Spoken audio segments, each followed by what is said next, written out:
Hey guys, welcome to Make You Remarkable, a brand new podcast brought to you by Oconee State Bank. I'm your host, JT Tomlin, and on this podcast, we're going to be talking all things leadership, entrepreneurship, and personal development. Our goal is to ignite purpose and inspire passion in our listeners by asking them the question, how will you make you remarkable? We'll be interviewing local legends, business owners, and leaders within our communities and asking them about their road to success. Like, what kind of steps did they take to get where they are now? What does it mean to be a leader? And how can I lead my team? As well as what kind of mark they've made and what kind of mark they hope to leave in the future. This is going to be an amazing podcast, and we cannot wait for you to listen to it. So make sure you subscribe on your favorite podcasting app and follow us on social media at Oconee State Bank for more information. And today I'm joined with Dave Mulkey. Dave is the founder of Polias, which is a boutique real estate firm here in Athens, Georgia. So how are you doing today? Good. Thanks for having me. Good. Thanks for coming. Yeah. So tell us a little bit about Polias. Well, Polias is a company relatively new. I formed it in 2019. I had been a student housing developer for 25 years or so, building student apartments around the country, and decided to sell that business, take a couple of years off, and got really bored out of my mind and decided that I wanted the second half of my career to be more focused on projects that were meaningful to me, that were Athens based. So we formed a company called Polias, and here we go. Here you are. Here we are. So tell us a little bit about yourself. Like, what got you into real estate? What made you want to build Polias? Yeah. Tell us a little bit about that. Well, right after college, I was actually a traveling musician. I was in a rock band, playing in college towns all around the country. This was the early 90s. Used to play a lot with Hootie and the Blowfish and Really? Dave Matthews and people like that, and was having just an incredible time, but not making any money. And it was a really tough life in terms of, being away from home all the time and up super late and in bars and all that stuff. So eventually, I guess it became pretty clear that I wasn't going to be able to support myself simply playing guitar. So I was looking for a way to work on something that I could work, on during the day or the days that I wasn't on the road. And I sort of remembered and thought back to my grandfather, who had built some rental properties over the course of his career, had built a few rental houses in Griffin where I grew up. So I bought an infomercial on TV one night about buying real estate, no money down. And next thing I knew, I had bought some duplexes and I was painting them and, collecting the rent and doing that kind of thing. And just kind of went from there. Who knew an infomercial would change your life? It's crazy. I used to get a lot of flack about it, actually, from my friends because, they would see it on at 2 or 3 in the morning and, hey, Dave, what are you doing on TBS or whatever?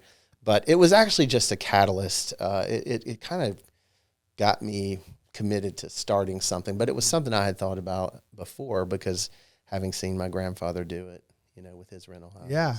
It's that thing that you're like, oh, it's like it actually got me to move forward to actually start enjoying this. Yeah, actually. So, I bought this course, and like on page 2 of the course, you write your goals down. And I remember, this was November of 1995. And at the time, my goal was to do kind of like my grandfather had done and kind of do it slow, methodically, with the hope of maybe having 15 houses, maybe by the time I retired, you know? And so I wrote down that I wanted to buy 1 house per year and have, at the time I was 25, so I said I wanted to have 15 houses by the time I was 40. Well, I wrote this goal down in November. By February 9th of 1996, like 3 months later, I had 40 units that I bought. Yeah. So like, okay, well, that's irrelevant now. Yeah, exactly. So. Well, cool. So tell us a little bit more about like Polias, the organization here in town. Yeah. Well, what I had learned in doing student housing was that small projects are the same amount of work as big projects. So I had gotten a lot of experience doing real estate development around the country, which means looking for land, hiring architects, hiring engineers, hiring landscape architects, designing communities, and then building those communities and opening them. And I thought, I really haven't done a whole lot in my town. Like, I have learned these skills over 25 years, but I haven't really employed these skills a whole lot in projects in Athens. So I decided that Polias would be mostly Athens focused. Didn't want to be on the road anymore. I wanted to have projects that had some scale, and I wanted to be able to add value, So what that meant was, rather than finding 10-acre strips of land that were vacant, I was looking for large projects that were maybe starting to get run down or, weren't at their highest and best use. So we could say, hey, how do we, through architecture and land planning and things like that, how can we, revitalize these properties that aren't productive anymore or aren't as productive as they could be? So that led to forming Polias, and our principal goal at the time was focused on buying Beechwood Shopping Center and reimagining that as more of a town center. And now you've done that. Well, I mean, it's in the early phases.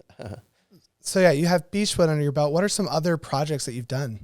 Well, years ago, I developed the Trader Joe's Shopping Center in Oconee, which we still own, which is called the Markets at Epps Bridge.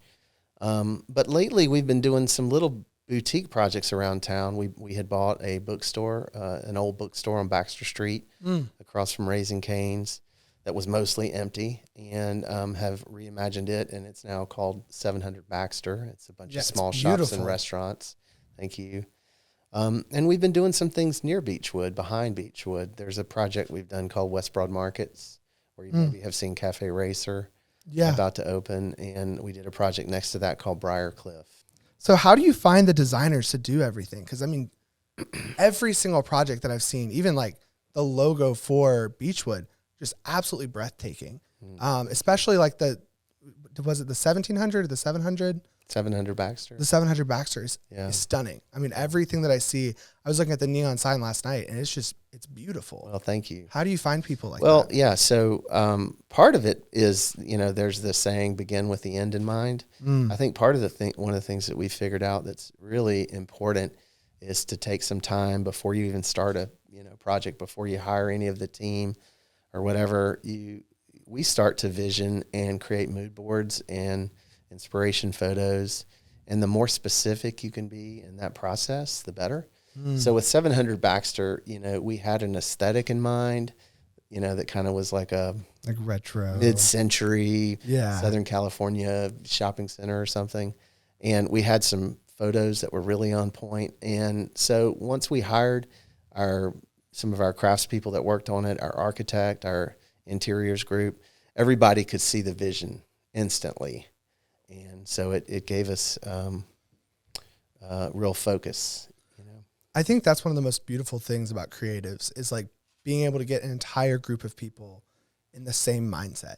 So like you're taking everyone who has all of these different ideas and then you're putting it to life, and then all of a sudden you're able to understand, oh, this is what we're doing. Okay, when you were saying that, you meant this. Yeah. It's such a cool skill. Yeah, I agree. I mean, it's funny. I think life is kind of serendipitous.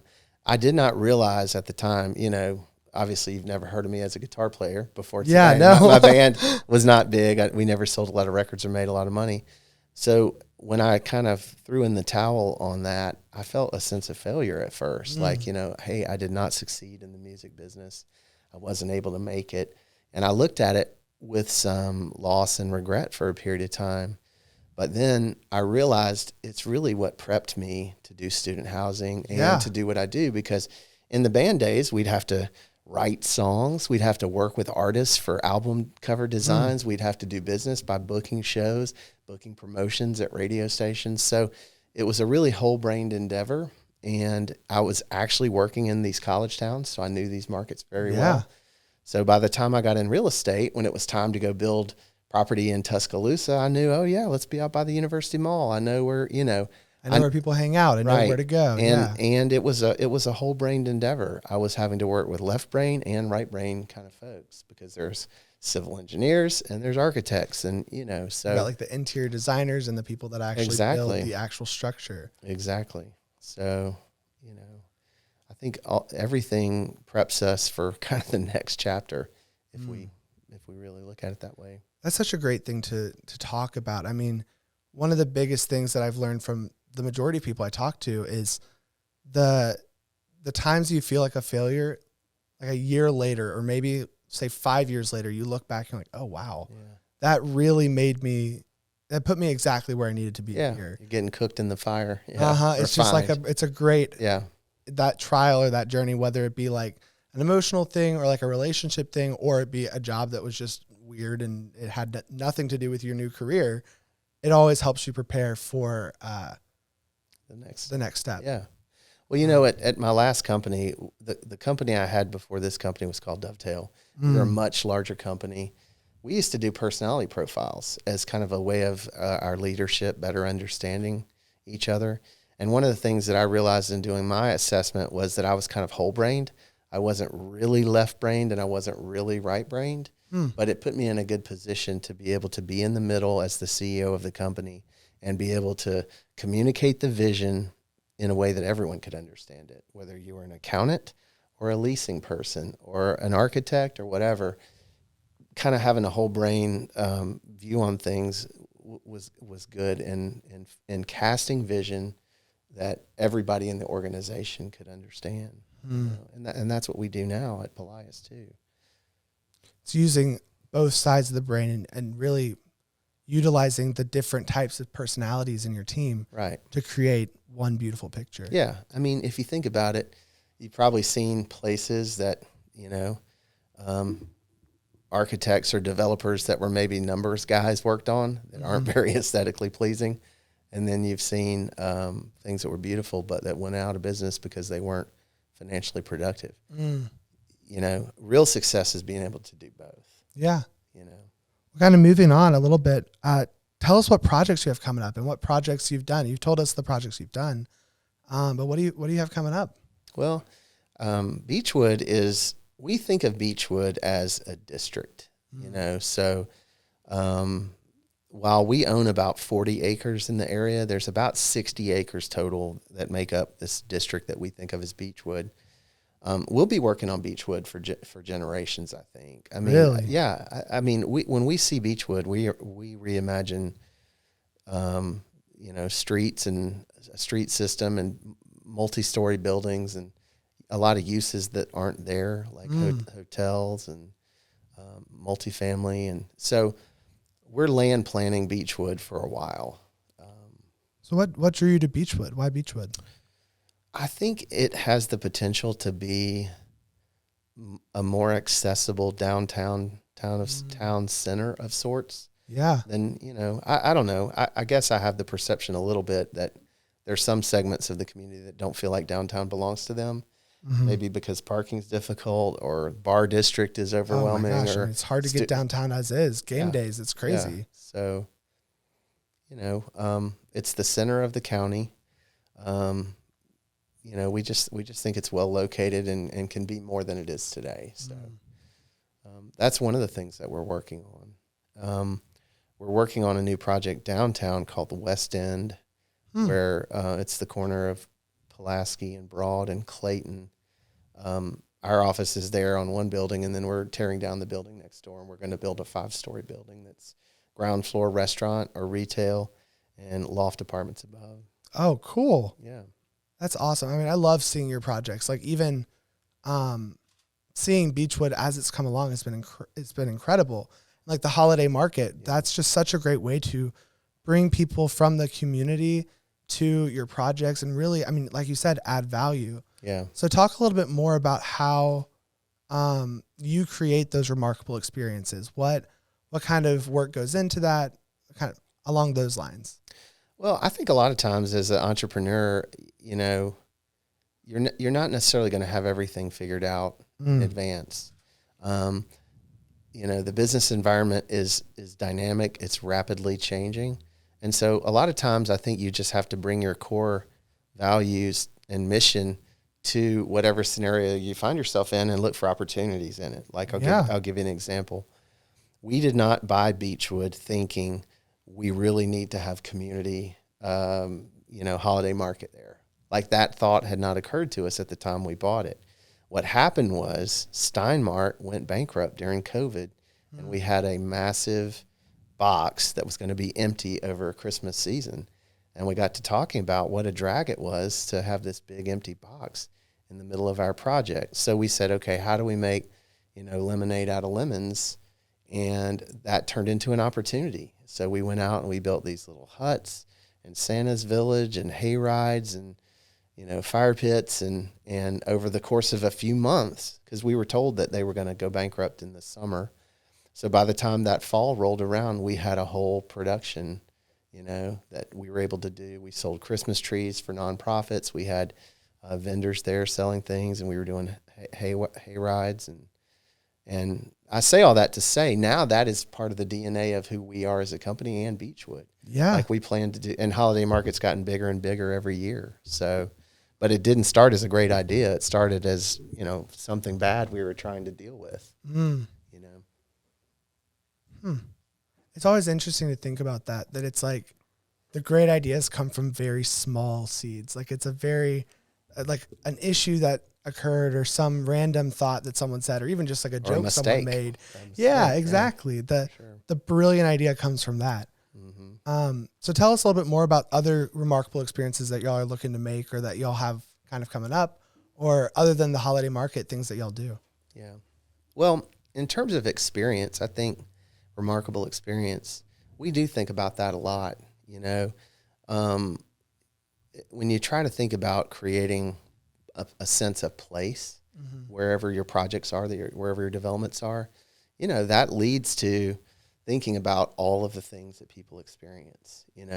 What's it like when you're sitting here with your family eating ice cream after a movie? You really want to immerse yourself in the details because details matter. And so all of the projects that we work on, they're all different, and there's not a one-size-fits-all approach to any of them. But it seems to be all about putting yourself in this place of your customers and trying to really think about how is this making their life easier. You're not just better. building, you're building with a purpose. Yeah. Well, if you think about when we bought Beechwood, we had these buildings that didn't have any outdoor spaces at all.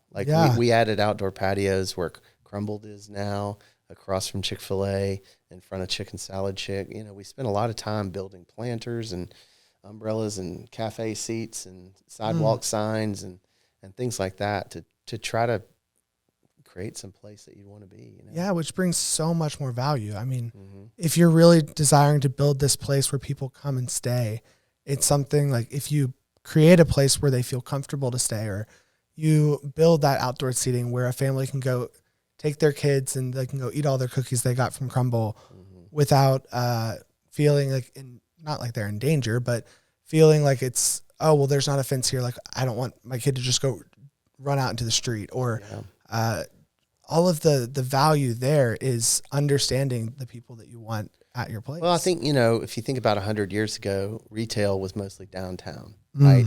And you'd park and you'd walk and you'd stroll from store to store to store. I think as we've gone to malls and big shopping centers, our experience is more about being in a car, drive to a place, get back in your car, drive somewhere else. And that's not really a very endearing or charming kind of a way to design projects. So part of what we have been trying to undo at Beechwood is Beechwood was clearly car-focused project, but we're trying to add back sidewalks and street trees and benches and making it walkable.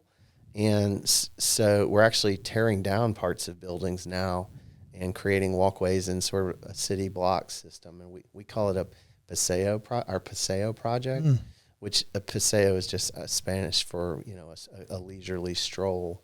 So, that's one of the things that people notice, but they can't really put their finger on what's different about Beechwood. We're trying to make it more walkable.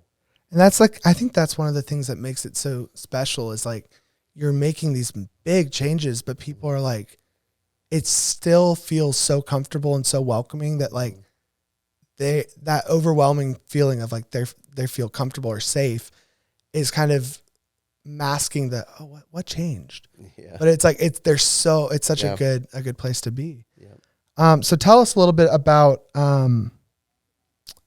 the mission, the vision, the value of Polias. Mm-hmm. Well, so we're named after the Greek goddess Athena Polias. Most everyone around here talks about Athena, but her name was Athena Polias, and she was the guardian of Athens, Greece. She was the protector of the city, and Polis is actually Greek for city.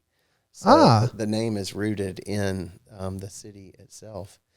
And so we're kind of, not trying to be too corny, but I mean, that's sort of our lodestar, that's our guiding focus is, how is this going to make Athens better? Yeah. And it's a really fun word. There's so much more character than just like Athena. Yeah. Whatever. Well, Athena felt overused. Yeah. No shame to the companies that are using Athens or Athena, but it's a cool way to really bring in the heritage behind the Athens name. Yeah, and I don't think most people even know what it is. No, it's like it's that hidden Easter egg, and you're like, exactly. Well, let me tell you. Yeah. Another question I wanted to ask you, when I first reached out to you about Make You Remarkable, and you first heard those words, what did it mean to you? What did the term "make you remarkable" mean? I don't know that I've thought about it till now. I know it's a fun question to ask because every single person has a different meaning behind it.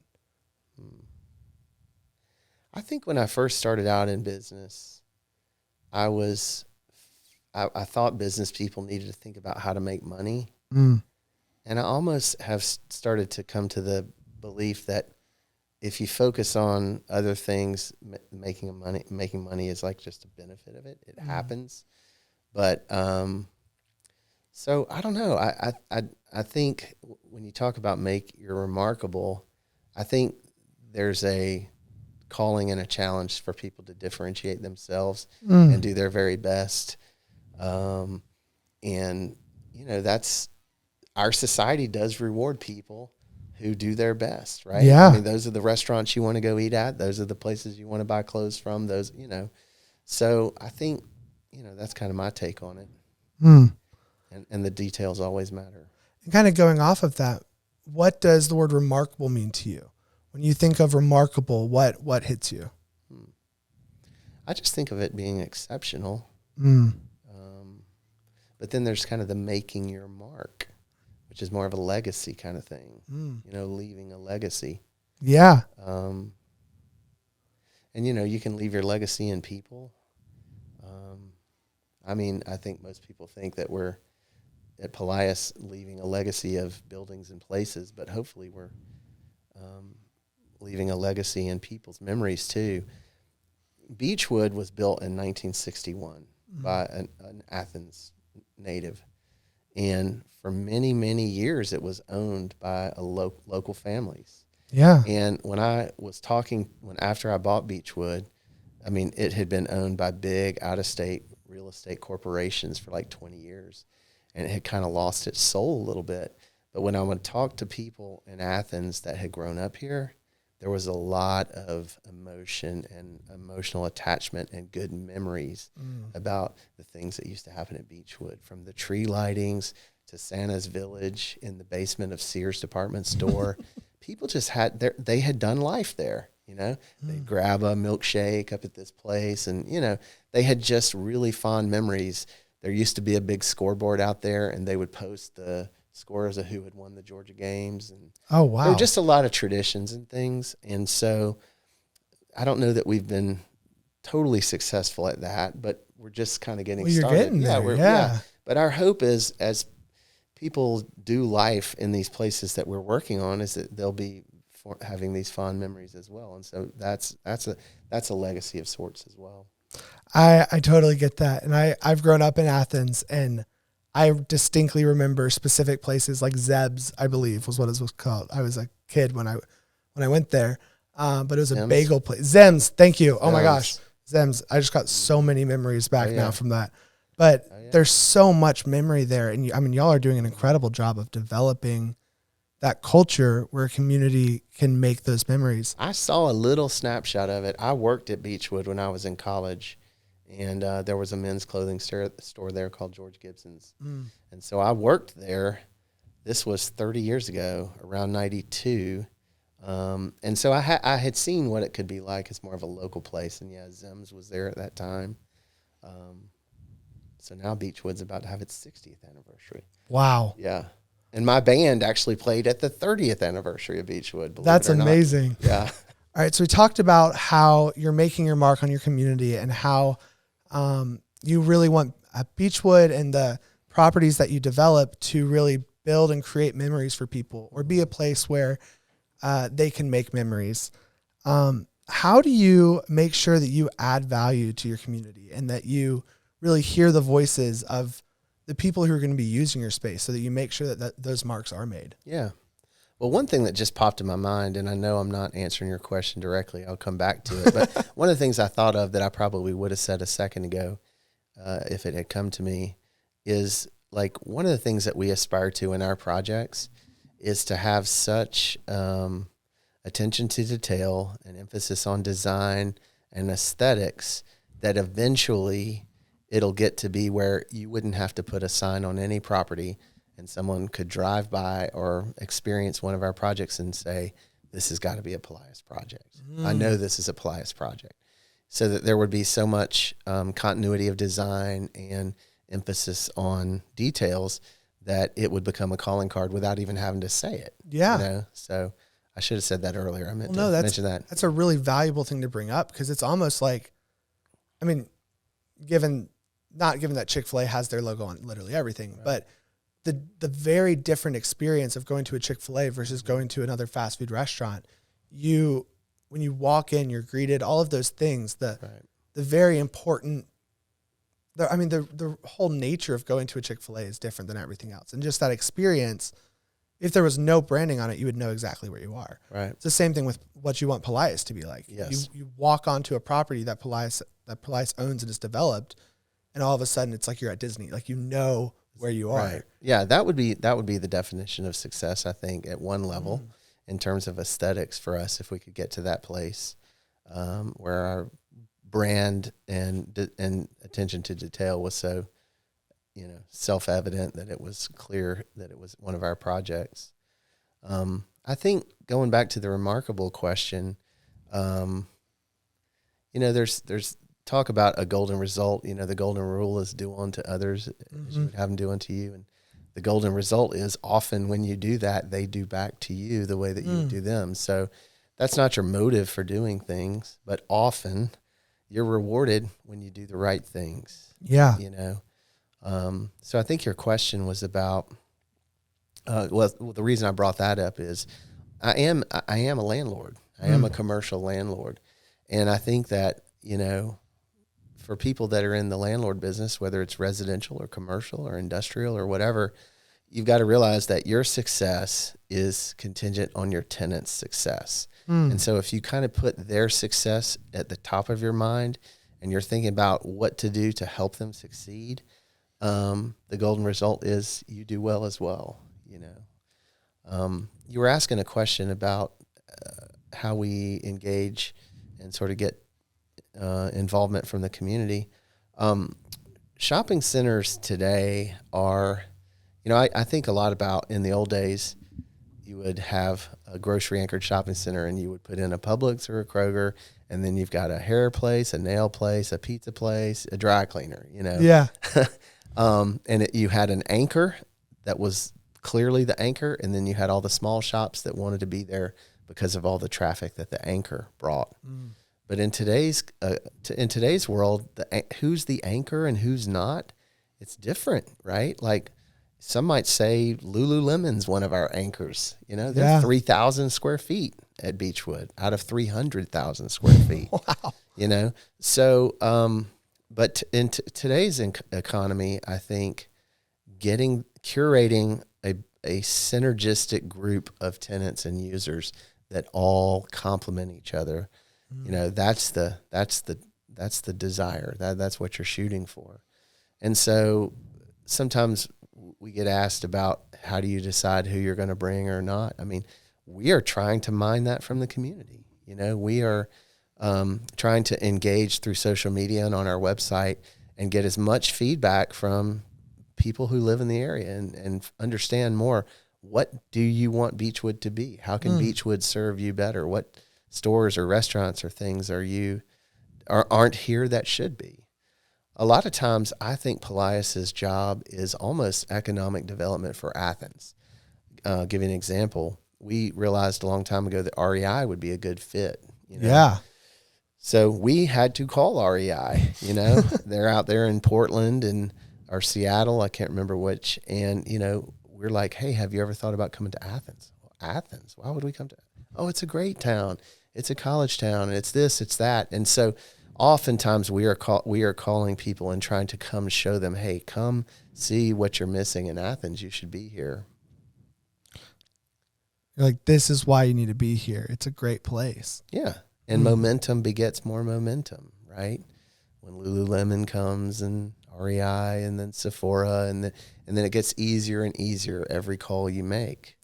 When you were talking a little bit earlier about how especially commercial real estate was developed with like a grocery store and then a hairdresser, what is the commercial real estate business like now that you have Amazon or like eBay and online shopping centers? How do you create a place that still is bringing value and is still attracting people in? Yeah.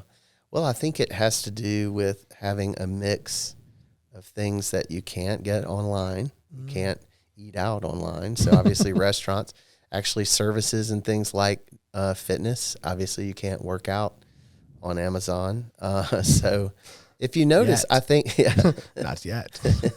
I think the shopping centers that are thriving are a mixture of things that, you know, meet your daily needs, you know. And you were telling us something earlier. You were giving us like an analogy of how you create those experiences. What was that analogy again? You mean about soup making? The soup analogy. Well, like in the old days, if you're talking about like an anchored shopping center like Publix, you know, and having some small shops, imagine going to a steakhouse and, you know, you've got a $50 ribeye on there and you've got a side of, you know, potatoes and a side of vegetables, right? It's all about the steak. Yeah. And, you know, all the emphasis is on the steak. I would say shopping centers today is more like soup. Like there's no one particular thing, you know, you're not raving about this ingredient or that ingredient. It's about the mixture of the ingredients, creating something that's greater. That blends well together. And it's not about any one particular tenant, you know. So we've talked a lot about like the commercial development of all of your properties, but I want to talk a little bit more about like the warm and fuzzy side, like the more humanity side of your developments. Yep. And I know you talk about calling it placemaking. What is that what does that mean to you? Well, I mean, if you think about where life happens outside of your home, you know, and good memories that you've made, you know, oftentimes it's, you know, a friend's birthday party or, you know, over drinks at a restaurant or over dinner together or, I don't know. I mean, we just are trying to, I would say for the most part, get people not as fixated and focused on their cars and walking and strolling and having a more, I guess I'd say almost like an old school experience, you know, with how shopping, experience. Yeah, like how shopping used to be. And, you know, I mean, there's a part of me that misses the malls. Oh, like for sure. Malls are not in vogue at all, but there was an element about the malls that was really great. Oh my gosh. I remember going to the mall every Saturday with my grandma and getting pretzels and cookies. Yeah. And obviously that's all I cared about. Yeah. And there was entertainment stuff to do. And there was department store type shopping and sporting goods and all kinds of stuff. The food court, there's elements about that people loved about the mall that we got to figure out how to get into projects like Beechwood. They're more of an outdoor shopping center. Well, I think you kind of have some, like especially with like the holiday market where you have entertainment and like pop-up shops and all of these really cool experiences that are set up very similarly to a mall. I mean, you see really before COVID, you saw a massive boom of success with outdoor malls and kind of the revitalization of the mall, or really bringing around a new era of the mall. And now you have something really similar going around. I mean, really, Beechwood is an outdoor shopping center, not to the same level of like a, what is that called? Like an outlet, but you kind of have those same elements there. Well, like I think about, there's a shopping center in town. I won't say the name, but, think about, because of the size of it, if you were going to go from Dick's Sporting Goods over to, Clean Eats or somewhere over there, you're probably going to get in your car. It's not walkable. It's a huge expanse of parking. And I don't know, it's a blessing and a curse. It's great to have those things there, but at the same time, it's what you were just talking about. You have to end the experience and restart the experience each time. That's right. So you're trying to develop one seamless experience that makes their stay or their time in Beechwood or wherever much more enjoyable. Well, so like one of the things that's different about Beechwood is the direction we're taking it. The shopping center I'm mentioning that's so expansive, all the boxes are big. The retail boxes are huge, 50,000 feet, 60,000 feet, 100,000 feet, 30,000 feet. Beechwood, we're taking the boxes that were large that we had and making them small. So like when Steinmart was there, it was a 38,000 foot store. We're tearing down the back half, reducing it to 23,000 feet and breaking that into 5 different shops. So it's actually going to be a collection of 5 different ingredients in the soup who are all smaller and more walkable from store to store. Which honestly, I think now that the average consumer is looking for. The time where you go in and you spend an hour shopping for 15 billion different things is kind of not coming to an end, but I mean, that's what people use Amazon for. So if you're looking to create something that can really rival Amazon, or not even rival Amazon, if you're looking for something that separates the experience from Amazon and like personal shopping, there you go. You have to create something so different you can't even compare it. Right. It's a very different experience. Like you said, there are things there that you can't get online. Right. You have that smaller environment where, hey, this is more exclusive. Exclusivity is a massive hook for people. Yeah. But one of my big principles in business has always been, do not be in the commodity business, right? If you were in a commodity business, the only way you can differentiate yourself is price. So it's kind of a race to the bottom as fast as people can, it's good in creating an efficient marketplace and keeping prices low for the consumer. But for a business that I would want to be in, I'd rather differentiate myself and create something that's totally unique that there is no comparison to. Yeah. I mean, if we do Beechwood right, there'll be nothing like it anywhere in a 3 or 4 county area to compare. So you'll either go there or you won't. It's that real thing of like you're separating yourself by quality. And especially as a business owner, it's a really valuable thing because you're not just a business owner, you're also creative. And we've talked about your past with music and then the architectural side and balancing the architectural side and the creative side. Here's a perfect example of like, now you're at this crossroads of, okay, you either have to go down, all right, I'm going to charge by price, or I'm going to make my services very, what is it, like price competitive? Or just make it financially competitive, there's the word. Or I can make it competitive by the service that I offer. And really the service that you provide and the quality of the products that you make really sets you apart. Right. And then you get to really develop and create something that you want to create. Right. When I first bought Beechwood, when we would call and talk to potential tenants to come look, if we could convince an out-of-town tenant to come look in Athens, they would want to come for the day and they'd want to go look at all the projects on Epps Bridge and on the east side and downtown and Beechwood, because we were kind of a commodity. Yeah. And I think as we've gotten this repositioning in place, I think one of the highest compliments we got was we were talking to Shake Shack the other day, and they flew in from New York. We had talked to them about how great Athens was. We met with them out there on site, and I said, hey, what other properties are you going to look at while you're in town? And they said, none. Wow. If we come to Athens, we're going to be at Beechwood. If we can't, we won't. And I mean, that's the sign of when you're starting to get things right. Yeah. You're like, okay, wow. The people we're looking at are only looking at us. Right. REI said the same thing. It was Beechwood and Athens or not come at all. They would have never considered a store in these other more big box shopping center kind of locations. So looking at your business from a perspective of, I mean, obviously there's more for you to go. There's always more places to go. There's always a higher point, but looking at where you are now and your past, what are some tips for entrepreneurs who are looking to really grow and understand business or kind of get to a point where you are now? Yeah. I think the most helpful thing that I can tell people is, and I think I've already said it once today, is begin with the end in mind. I was telling you before we started today a story about my grandfather having built some rental houses just on the side when he was growing up, when he was,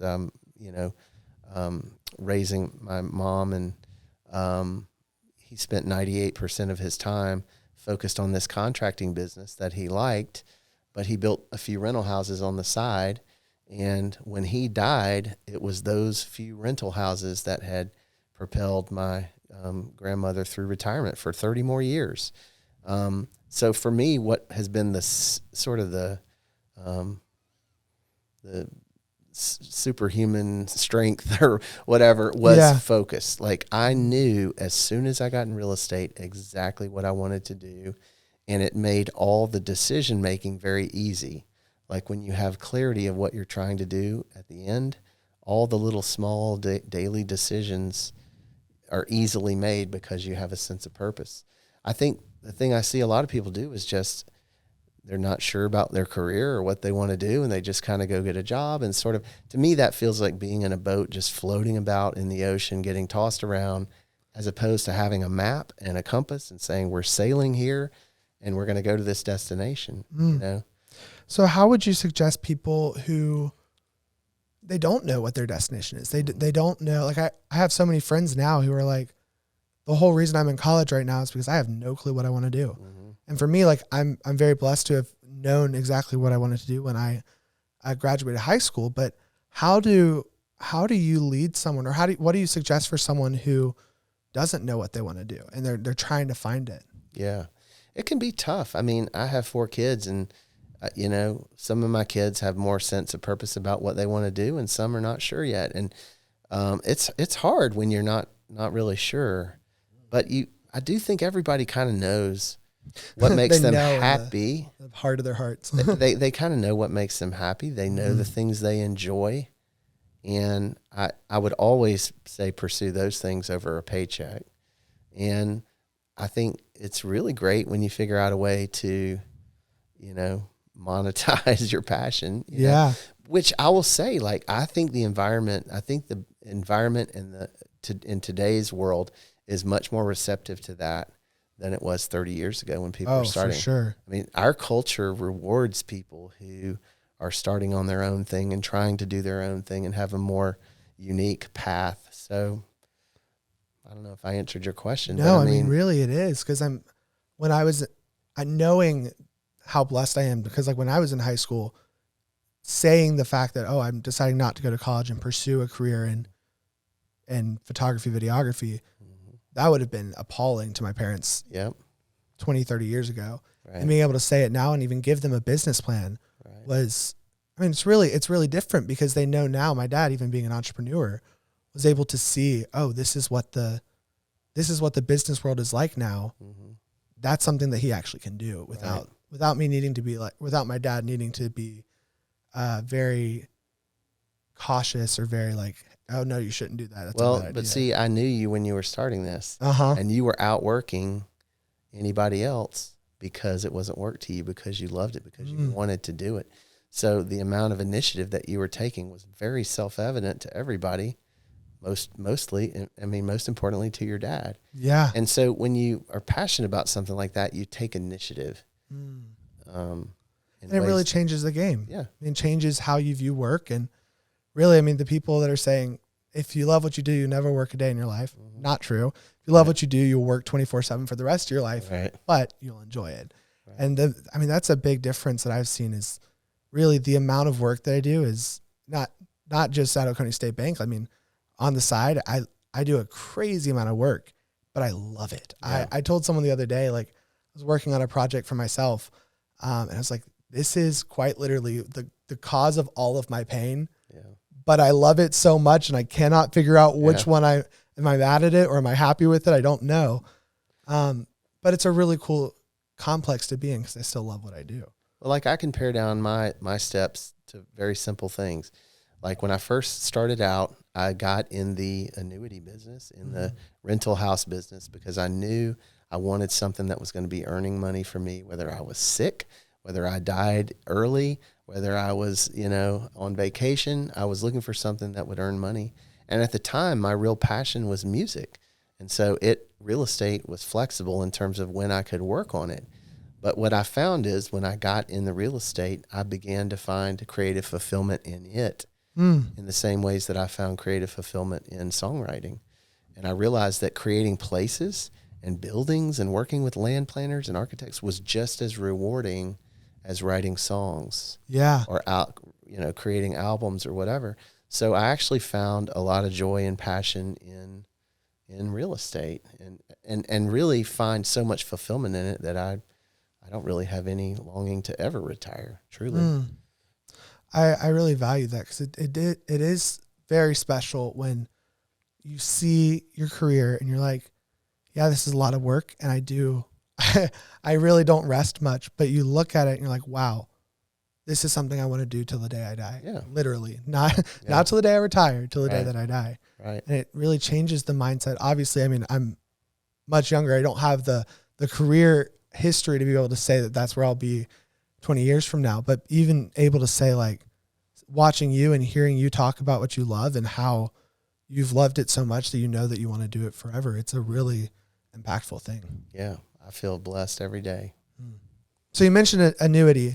Tell us a little bit more about that. What is it? How do you do it? Well, at the very heart of what a landlord, real estate developer is a collector of an annuity, right? An annuity is just a recurring payment of some sort, whether it's monthly or annually. Life insurance companies talk about annuities a lot. But landlords are in the annuity business, whether they know it or not, whether they think about it or not. The real estate is just the means to that end, right?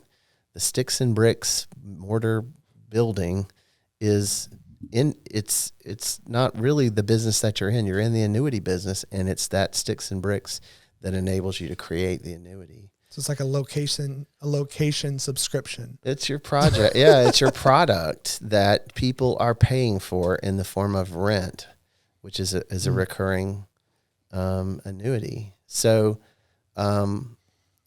my company that owns the real estate is called the Durable Annuity Company. And again, I'm just so fixated on begin with the end in mind. I felt like I needed to name the company that because I needed to be mindful that durable annuities are what create the flywheel that allow you to continue to place make, right? You can't create great places if you don't have income to support them. It's a balancing act, right? They have to be economically viable. So being a durable annuity means that, the annuity is consistent, right?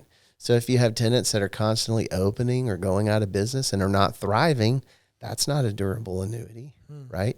If you're leasing to people who don't have good credit and move out in the middle of the night, that's not a durable annuity. So the durable annuity concept is we are creating income streams. That's the fundamental business of what we do, but it's the flywheel of what you need to have in place to be able to do all the placemaking and all the community building stuff that we talked about earlier. That's a really valuable thing to think about because, I mean, really, You're talking about keeping your business running and naming your company something that was a constant reminder of, okay, the fun part of my job is creating and designing and making these buildings look great, but I got to remember, hey, I got to keep my lights on. You know? My grandfather, who cared so much about his family, died at age 66. And he had put aside some money in retirement. He had some life insurance. But guess what? As responsible as he was, that was not enough to have taken care of my grandmother from 65 to 93. Okay? It was that income stream of those rental houses. So that was a durable annuity that he left as a legacy for his family that continued to provide for the family for 30 more years. And talk about making a mark, because, I mean, that obviously made a mark on you. Sent kids to college. You know, it allowed his children to finish college and do all the things that they did, and then ultimately grandchildren. And, you know. Talking about kind of, as we're wrapping up, his mark, what kind of mark do you want to make on your community, on your family? What kind of mark do you believe that you've made now? Yeah. I don't really want to opine on what kind of mark I've made so far. You know, the jury's still out on that, I guess. What I aspire to, and I think, you know, earlier in my career, I probably would have answered the question differently, and I don't think it would have been the right answer. I think back then it was all about being number one and building the greatest thing you could. And now, I guess at this phase of life, the community part is a really big part. And the relationships that we've fostered with people, the relationships we build with nonprofits in Athens, and the things that we try to do to help them, trying to grow up members of my team. Like, one of the things that's really, really rewarding to me is some of the very successful real estate brokers and developers that I deal with today in Athens are people that I had hired at my last company and groomed when they were college kids. Really? I mean, I could list 5 or 6 very prominent real estate professionals in Athens who have great reputations in this town and are doing great things. And they all started working at our company when they were 21, 22 years old. So that really makes me feel good. So I hope this second half of my career, we can really invest in not just the community, but in individuals too. Yeah, I mean, talk about an incredible mark. Like, to see the people that you've trained making like successfully within the community, being successful within the community. That's incredible. Yeah, it's been great. And a huge like confidence boost, really, because you're like, wow. Well, talk a little bit more about how you lead your team and how you've been able to develop them and see them go off and become successful entrepreneurs. Yeah. Well, I think I've done a lot of things right, but I also think I've done a lot of things not so right. So kind of looking at it over time, when I was younger, I really felt like I was a producer and I was not as much of a team player. Like, I really wanted to do amazing things. And so I don't think I had as much, I don't think I was intentional about spending as much time in trying to really work collaboratively with a team. You know, I still struggle with not being the best leader in terms of maybe MBA type programs that you would hear about, you know, in terms of leadership techniques and things like that. But I do think the one thing I do well is I can articulate vision. And I do have a lot of focus on vision. And I spend a lot of time clearing my plate, not thinking about the small details of the business, so that I can spend a lot of time thinking big picture and trying to think about macro things in our business and strategy and direction. And I think that just kind of comes naturally to me. So I don't think I'm the best team leader in terms of sitting down and doing your 90-day employee review and that kind of stuff. Yeah. But I think if I sit down with my team and we talk, they understand the vision and they know we're all rowing in a certain direction. And it's oftentimes, if you cast the vision the right way, it's what really motivates your team. For sure. Right? You know? Well, knowing from a teammate's perspective, knowing that your leader is not just there yelling all the moves of rowing the boat. I don't know anything about rowing. But is there rowing with you and helping you know to keep moving forward. It's a really powerful thing to know that your leader is there with you. Well, I hope that they're finding the same kind of joy and purpose that gets them out of bed and is as rewarding as I find it. I hope they're finding it that way too. You know, so.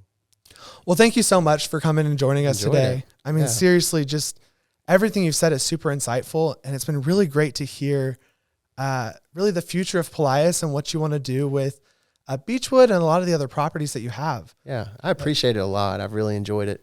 I'm excited about what you're doing with the podcast. This is really great. We are too. I mean, again, we're super excited that you came on here and just being able to hear your story. It's been awesome. Thank you for having me.